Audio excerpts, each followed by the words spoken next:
depending on if you guys are going to make this as a cap rate play, meaning that 9 something% that he was talking about in the offering memorandum, that's like an income investor mindset, right? Um, if and that's what they're trying to sell with the offering memorandum that I have in hand. So basically, what you'd be buying is the existing tenant, the existing income at 480K, and a plug and play yield at 9.25%. That's the cap rate they're talking about. What that means successfully, what the success of that looks like is that if the tenant was to stay, the rent was continue, and you would clip the checks. But what kills this strategy is that it's a short-term lease. You have less than 2 years. We're not, without that, we don't know anything about rent increases, and we don't have any rent renewal options. So it's really not a true cap play in the traditional sense. Like a real cap deal would be a 10 to 15-year lease, credit tenant, predictable income, stuff like that. I'm going to stop here so that I don't get long-winded, and I'll tell you about a redevelopment play, which is an operator mindset. Okay, so I'm going to flip this play to the redevelopment, the operator mindset. Okay, so let's just say you're not buying the tenant, you're buying the land because it's on Westheimer in a prime corridor. It's not far from the Galleria, not far from, what was it, Uptown. Uh, Let me see on that offer memorandum, not far from Uptown, not far from downtown, and about, you know, less than 2 miles from the Galleria. So definitely good location, right?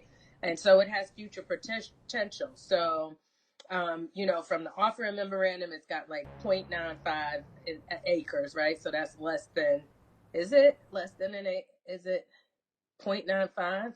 So then it's got high traffic visibility, right?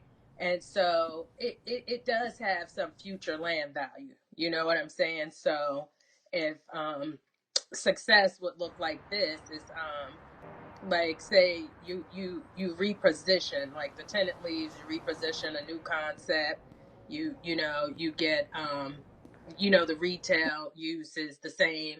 It doesn't just end when that tenant leaves. So say it's not grandfathered, so you want to make sure that it's not any grandfather clauses that would prohibit that. How transferable if another restaurant were to come there for them to, with a liquor license and all that, but um,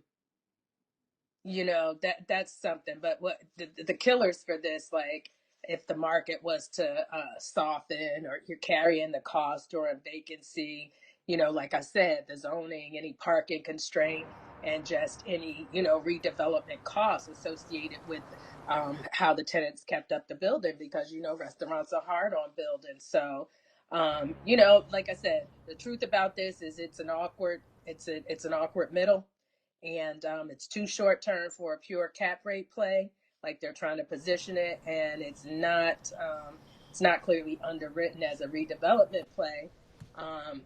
It's just like we're not fully comfortable calling this stable, is what the market's basically saying. So anyway, okay, so the last thing I'm going to say is, if the financing is really 20, the payment is real. You got to look at the payments and the taxes, and if that's something affordable on a month-to-month basis with zero income, for let's say 12 to 18 months, that's a good stress test number. Is that affordable? And if it is, and that's no skin off y'all's back, then potentially it's something you could deal with. All right, we just need to structure it properly as far as you're concerned. Okay. And lastly, I said the last one was the last one, but I just want to talk about some of the passive landlord liability stuff, right? You own the dirt, your name would be on the title.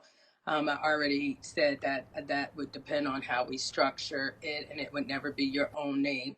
That's another area for me to worry about. But like I said, I'm a lawyer, so when stuff hits the sand, it doesn't matter. I'm suing everybody, right?